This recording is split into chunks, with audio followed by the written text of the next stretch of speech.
International Silver Company presents The Silver Theater, starring Herbert Marshall and Maureen O'Sullivan in Dear Victim, directed by Conrad Nagel. Brought to you on behalf of two of the greatest names in silverware, International Sterling, world-famous solid silver, and 1847 Rogers Brothers, America's finest silver plate.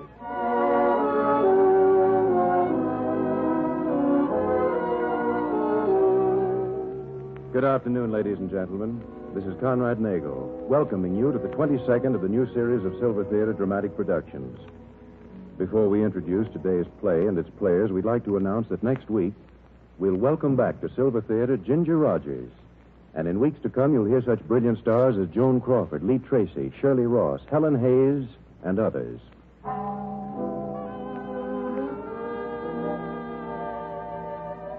But now the lights grow dim and the silver curtain rises on the first act of Dear Victim by Grover Jones and True Boardman, starring Herbert Marshall as Robert Desmond and Maureen O'Sullivan as Eileen O'Rourke, with Eric Snowden as Barclay.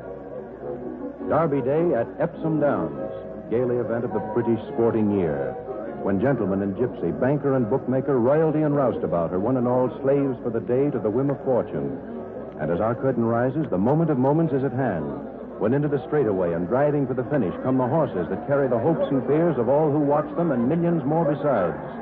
As they near the finish, Heather Queen, 100-to-1 shot, is out in front, with Golden Lad, the favorite, coming up. For a moment, there's stride for stride, and then the finish. It's Golden Lad by half a length. The crowd goes mad, while in a box, on the upper tier of the grandstand... A fine race, Mr. McIntyre. As fine a race as I ever have seen, Mr. McIntyre. But your wager was on Heather Queen, Mr. Desmond. Yes, £2,000. But your husband's horse won, and finely, too. Very finely. Congratulations, Mrs. McIntyre. Name of heaven, man, are you flesh or are you iron? You lose a fortune because your horse loses by a head, and your only words are congratulations for someone else. Well, I'm glad for you. And now, about our private bet. Barclay. Where's that man of mine? Barclay. Yes, Mr. Desmond, sir. My American estate, Barclay. I made a wee wager with Mr. McIntyre here that if his horse beat mine in the race just now, I'd sell it to him at half its worth. And The American estate, sir, you're selling that? I am. What about the size, Barclay? About around 8,000 acres, is it not? More nearly 10,000, sir. Some of the finest terrain in all of southern New Mexico, overlooking the River Rio Grande. It all sounds perfect, lad, but I feel some guilt about the price. It's not enough. It's the price I named, sir. Foolishly or wisely. And there's naught could induce me to take a farthing more. Anyway, not from a fellow Scotsman. You're a braw lad, Robert Desmond. Then we'll meet in the morning to close the deal, eh? Aye, sir. And you know, it's only proper that you should have an estate on the other side. For as I recall it now, there was a McIntyre who practically molded American history. It is the price I have named, Herr von Müller, foolishly or wisely, and I will not accept a pfennig more.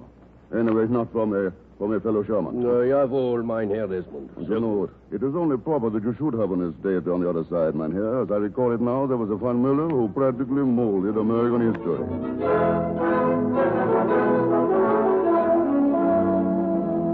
Eh bien, Monsieur Bouchard, eh bien. But this is the price I have named, and I do not accept a centime more. Anyway, not from a fellow Frenchman. Bien, Monsieur Desmond, it is agreed. And you know, Bouchard, it is only proper that you should have an estate there on the other side. For as I recall it now, there was a Bouchard who practically molded American history.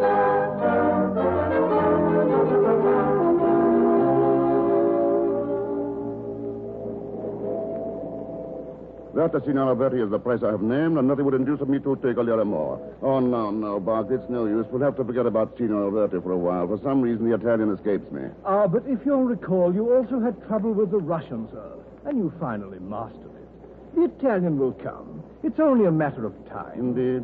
Well, I'm not so sure that I care, Barclay. Not care, I'm sir. about fed up. I'm tired of dashing from country to country, staying in one place only until we've lined up a victim, and then having sold him, rushing on somewhere else. You may believe it or not, but I was positively reluctant to cash Monsieur Bouchard's check before we left Paris. Reluctant, sir? But why? Is it your fault if people insist on buying your property from you? Insist, Barclay? Of course, these little plans of ours have nothing to do with it. Accidents and all the rest. Well, we didn't make human nature what it is, sir, and if it's a fact that a Scotsman will more readily trust a Scotchman, a German, a Swede, and so on, are we to be blamed for taking advantage of that fact? Particularly when I have the accents to teach you, and you, sir, have the, shall I say, savoir-faire to carry them off. Ah, what an actor you would have made, sir. You flatter me, Barclay. Now, there's one thing you overlook. The matter of conscience. Aren't you ever the least disturbed by the moral aspect of our activity? Not at all, sir. After all, you were the real victim in the first place. The injustice of it all. Your Uncle Joseph going off to America, then dying and leaving you 100,000 acres in New Mexico. Uncle Joseph could hardly be blamed for dying, Barclay. But he could be blamed, sir, for fostering false hopes. That trip we made, sir, to your American estates, and our first sight of them. Miles of desert. That's the river, Barclay. Don't forget the river. A moist mirage, sir, if I may call it that. A moist mirage complete with quicksands. No, I never told you this. But there was a strong rumor that my Uncle Joseph came by the entire 100,000 acres in a poker game. A poker game? You mean he won, sir? No, Barclay, he lost. I believe it. And now, what of the future, sir? Future, Barclay? Quite, sir. The only prospect I've been able to line up for us is Signor Alberti in Rome. But if you feel your Italian is not yet equal to the task, well... Suppose we simply rest a while. What time do we arrive in Nice? At 7, sir. Good. That won't be too late to drive over to Monte Carlo. Oh, not Monte Carlo, sir. Surely you remember the last time? Barclay, there's an indescribable something that draws me to Monte Carlo once again, and this time I shall win. Very well, sir. But, Mr. Desmond, just in case you shouldn't, sir, wouldn't it be as well to, shall we say, remain incognito for just a day or so? When you first arrive, I mean? In other words, you want me to lie low while you line up another victim, is that it? You put it so eloquently, sir.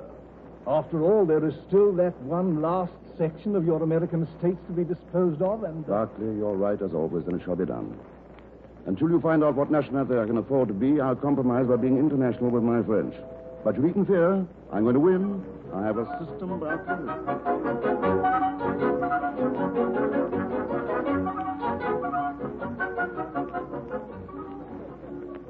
Faites vos jeux, mesdames, messieurs. Faites vos jeux, make your bets. Pardon me, sir, but could I trouble you to put this on my number? Comment? Que voulez-vous? My number, 27. I can't reach it. Would you be so The kind monsieur as... speaks no English, mademoiselle. Here, if you please, I shall place it for you. Bien. Rien va plus?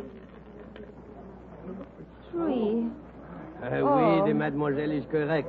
3 et noir. Oh, them's my last 3 chips, Mr. Banker, and me that swore I'd break the bank at Monte Carlo.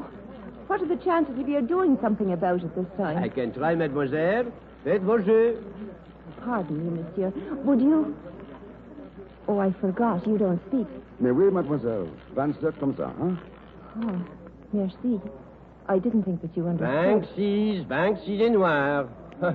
A pity, mademoiselle, you missed by a single point. You wish more chips, perhaps? No, merci. I don't think I'll play anymore. Well, thank you just the same. Thank you. Croupier. Monsieur. Gardez mes chatons. Oh, bon, monsieur. Et maintenant, faites vos jeux, mesdames, messieurs. Faites vos jeux. Mademoiselle. Mademoiselle. Yes? Who is it?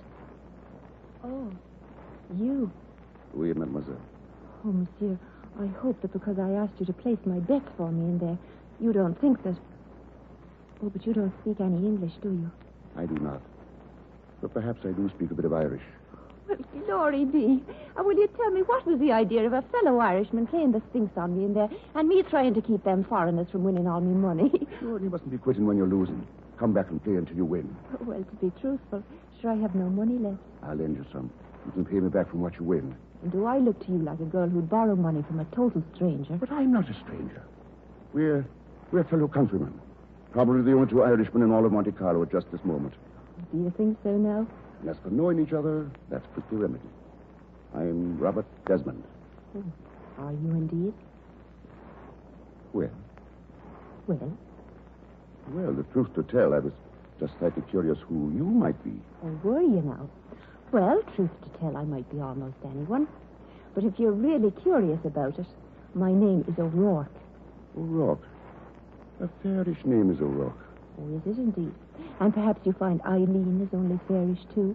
Eileen. Sure, and it would be a name like that. Eileen, Maureen, Kathleen. A name as Irish as the Isle herself. Faith, no other name would suit you. I think I'd best be going now, Mr. Desmond. Good night. Wait. I must see you again. Have dinner with you. Lunch, tomorrow. Dinner, lunch, which would you be meaning? Well, why not both? You overlook one thing, Mr. Desmond. There happens to be a Mr. Thomas O'Rourke who happens to be my father, and who happens to be in Monte Carlo, Your too. father? Well, bring him along. Both of you be my guests. All right. Perhaps we will. Mind you now, I said perhaps. Then, on the other hand, perhaps we won't. Good night, Mr. Desmond. Good night. Good night, Eileen.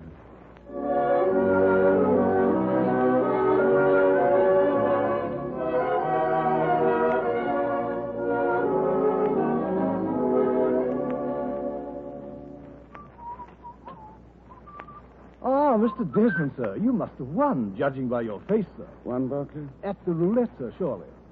Ah, can you imagine? Sure, and I clean forgot it I had. Sure, and you clean forgot. And may I ask, sir, when the green mantle descended? Just 10 minutes ago, Barclay. I told you we should come to Monte Carlo. Indeed, sir. She's beautiful, Barclay. She's perfect. You should see her eyes, blue and laughing. Her hair, with just the faintest shade of red in it. If I may make so bold, sir, who is she? Her name's Eileen, Barclay. Eileen O'Rourke. O'Rourke? And her father, sir, he wouldn't be Thomas O'Rourke? Why, yes, as a matter of fact, he is. Ah, then you were right, sir. Monte Carlo has brought us luck. To think that you should have started it off so well. Started it off? What are you talking about? The girl's father, Thomas O'Rourke. I had him all picked out, sir. He's our next, our final victim.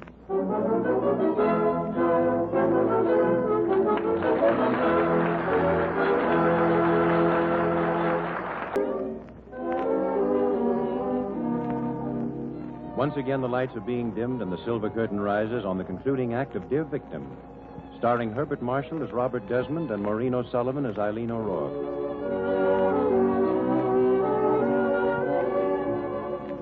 Three weeks have passed. 3 extremely Irish weeks for the man with many countries who is Robert Desmond.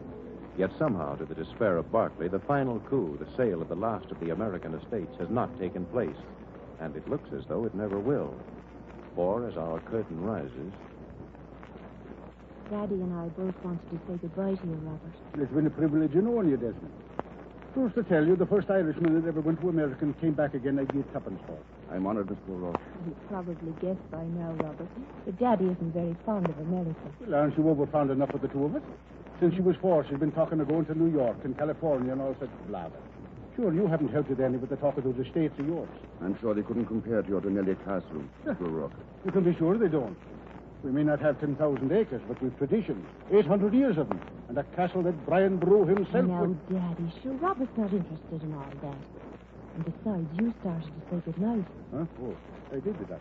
Well, good night then. Eileen, you're coming along upstairs. I'll be just a minute. Oh, please, Daddy. Well, see, it is no more. You might believe it, What don't you believe? that I'm actually talking to you alone. You realize I haven't since that first night. When I was so unlucky as roulette, and you were playing your system. What happened to that system, by the way? I think the less said about that, the better. You've had bad luck ever since you've been here. Bad luck. The only real piece of luck I've ever had was when a blue-eyed Irish girl happened to have the place next to me at that roulette table. Oh, Robert. Eileen. I must go. Truly, Daddy will be... And when shall I see you again? Oh, sure, who knows? We sail tomorrow, and Dunelli Castle is pretty far from the Desmond Estate in New Mexico. You're right. It's much too far. What can we do about it, Eileen? Oh, sure, how would I be knowing? But, of course, when my father and I sail on that boat from Marseille tomorrow, if I'm saying, if a certain Irish-American should happen to be on board, and if he should happen all of a sudden to get extremely interested in old Irish castles, well, all I can say is that Thomas O'Rourke is a very hospitable man. Good night, Mr. Desmond. Eileen.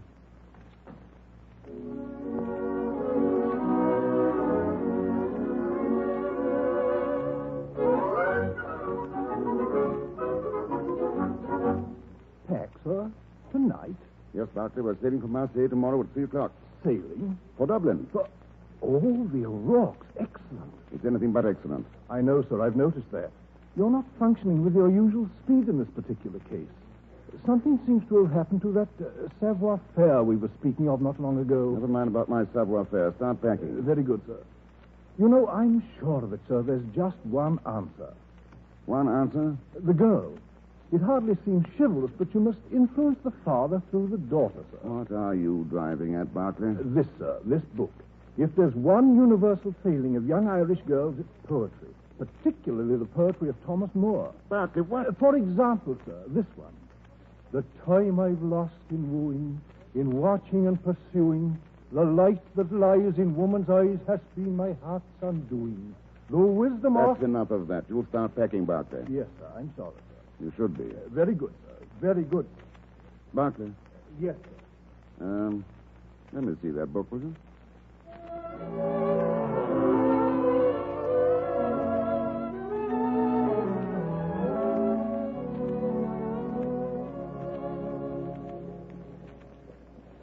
Mr. Desmond, sir. She's alone, forward on the hurricane deck. Listen, Barclay, you're my vedette, not my confidential spy. I'm sorry, sir, truly, only I thought. Well, then don't think.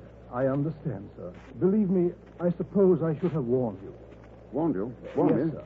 If there's one thing that's fatal to our business, it's a woman. That is, when woman in the abstract becomes a woman in particular. In other words, a woman is the proverbial monkey wrench in the proverbial works. Will you go away and leave me alone before I wring your proverbial neck? But of course, sir. Wait a minute. Where did you say Miss Eileen was? Did I say, sir? Yes, you said. Where is she? Well, I'm afraid she's on the hurricane deck forward, sir. I'm afraid.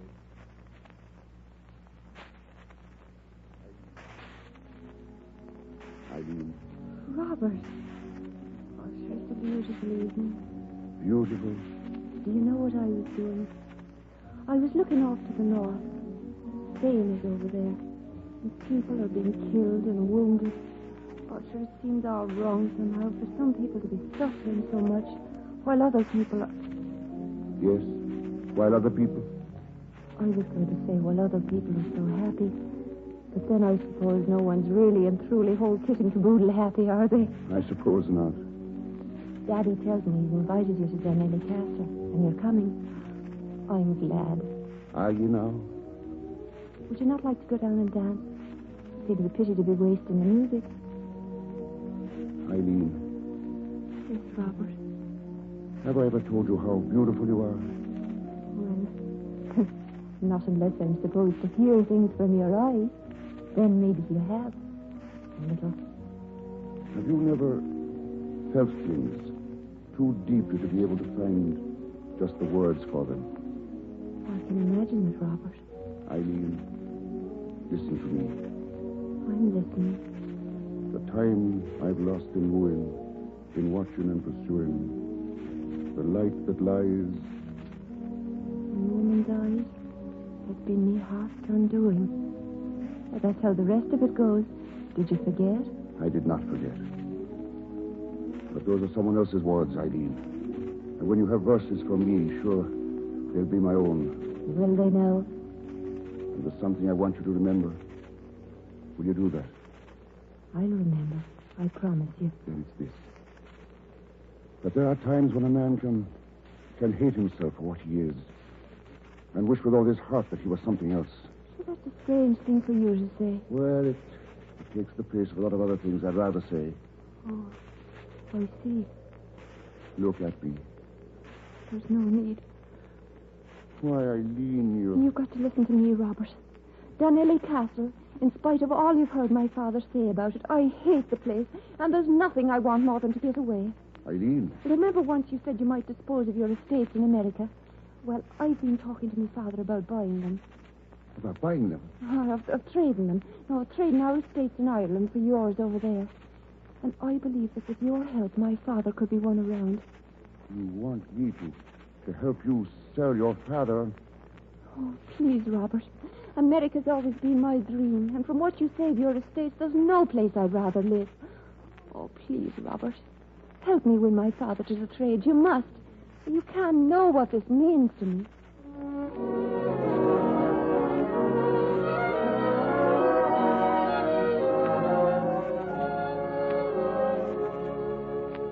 Well, Desmond, you've seen Dunelly Castle for yourself, and if you have a heart, you've come to feel much of the tradition that clings to her very walls. I have indeed, sir. But since Eileen has her foolish heart set on this American estate of yours, we'll make the trade. You have here a map of your estate. Yes. Here it is, sir, and I took it on myself to have a solicitor draw up a bill of sale, sir. 10,000 acres. And you value it at £10,000. That has been the figure, sir. Yeah, that same amount is only a fair price for the castle here. I have an agreement drawn up, too. Eileen. Eileen! Oh, where is that girl? If you'll but wait, I'll fetch it. It's working splendidly, sir. You know, of course, what he's doing. What? He's trying to bilk you, sir. This castle isn't worth a farthing over 4,000, and he knows it. And he thinks he's getting property worth 10 by the exchange. Indeed. You're not very enthusiastic, sir, considering what this means. Despite your losses at Monte Carlo, we still have some 6,000. Then with the 4 or 5 that Dunelly Castle will bring... Doctor, will you kindly stop making a noise like an adding machine? Here it is. All ordered and shipshape. Oh, Robert, Daddy tells me you've agreed to make the trade. We have that. We've been... It is all done but the signing. No Rourke. Signing away Dunelly. Oh, well, give me the pen. We'll get it over. Daddy, sure, you mustn't feel like this now, please. Well, what matter how I feel? It matters a great deal, Mr. O'Rourke. What's that? Mr. Desmond, Quiet, sir. Bart. I made up my mind. Mr. O'Rourke, there's something I want you to understand, you and Eileen. Yes, Robert, what? Come in. Well, what is it? A telegram just come for you, sir. They said it was most urgent. A telegram. Well, give it to me. Yes, sir. Oh, good heavens. Daddy, what does it say? Are you... I'm all right. All right, Eileen. It's just that our agreement, Mr. Desmond, I shan't be able to go through with it now. This makes it impossible. I'm sorry, believe me.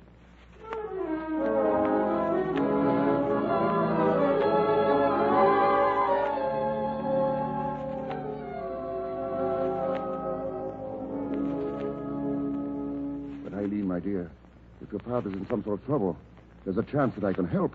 Oh, you couldn't, Robert. Believe me. I'll believe you when you look up here at me and tell me what is wrong. All right, Robert. My father can't trade Dunelly Castle to you because he must sell it at once for cash. He must have money now. But why? Investments, Robert. Speculations that were worthless. And now there's a debt that must be met. And only cash can meet it. How much does he need? Oh, sure, it's nearly 4,000. So you see, there's no hope, Robert. Is there not? Perhaps there is. Eileen, how much is Dunelly Castle really worth? In cash, I mean. Why do you ask that? Because I'm going to pay your father what it's worth, with the understanding that when he's ready, he can buy it back for the same price. Oh, Robert, but why? Why? Because you've made me want to do something, and to be something I've never been, Eileen. And this is the beginning. Robert. I love you, Eileen. Oh, I can't do it. I can't. Eileen, look at me. You're crying. You've got to know, Robert. You've got to know, Eileen. You're not what I think. What are you trying to say? That I'm... What are you trying to say? Just this, that I'm not Irish, that my estates in America are desert, and that I love you. Oh, Robert. What were you trying to say? That I'm not Irish. That Dad and I never own more than an option in any castle in creation. And that I love you. Oh, darling. Oh, my sweet. If I'd only known you were a phony from the first, the torture it would have saved me. Sure, and what about... and what about me? So, from the beginning, I've been the victim of a hoax. From the beginning, darling. That night in the casino at Monte Carlo. Daddy picked you out especially because you looked so honest and so dumb. Of course, there have been other victims before. A dozen of them. Oh, Robert, we've sold so many castles in this country for 3 times what they're worth. But And I suppose that each of your victims fell in love with you. I'm afraid they did, Mr. Desmond. Do you mind too much? Mind, come here. I'm here. I suppose you know that you're a shameless woman, Completely. and that you should be turned over to the nearest constable. Exactly. Along with you. Always with me, from this day forward. You have my word on it. Only your word, darling. No, by heavens. Oh, my darling, my own darling. Yeah, Eileen, did you, Mr. Desmond, sir. Hi, Dad. How's the old man? Greetings, Barkley. How's tricks? Why, really, Eileen, now I ask you, is that any way for you to... Oh, relax, Dad, relax, or you'll stand out as comedy relief. We're playing this scene straight. What? This would seem to be wolf meeting wolf, Mr. O'Rourke. I'm not going to buy your traditions, and you're not going to buy my desert. Oh, sir, you shouldn't have said that, sir. If you don't mind my saying. Well, I do mind your saying it, Barkley, which reminds me, you're fired. But if you can conceive of being an honest man again, we'll take you back to America with us. Right, Miss O'Rourke? Right, Mr. Desmond. Eileen, you mean we're going home? I'll say we are. Now that I think of it, I should have been back in America a long while ago. You know what, Barkley? What, sir? As I recall it, there was a Desmond who practically molded American history. And if there wasn't, then there's going to be.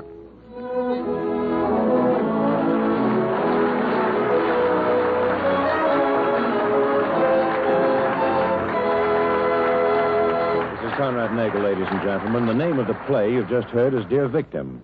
The names of our stars, who will be back in a moment for... This is Conrad Nagel, ladies and gentlemen. Before we tell you about next week's Silver Theater production, I'd like to have you meet today's stars in person. And here they are, Maureen O'Sullivan and Herbert Marshall.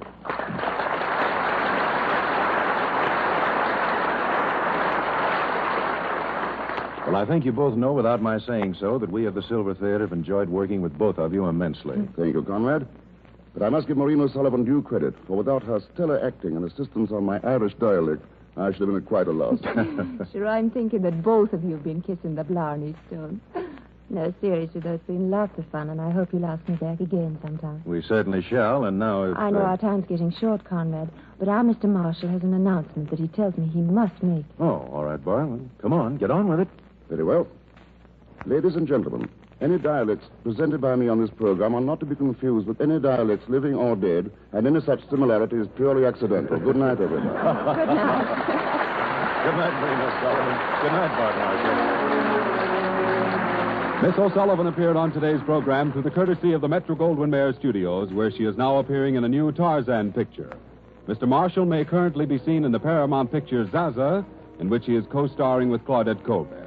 Next week, Silver Theater will star Ginger Rogers in another original story by Grover Jones and True Boardman, with more original music composed and conducted by Felix Mills. Be sure to listen. Silver Theater originates at Columbia Square in Hollywood. This is the Columbia Broadcasting System.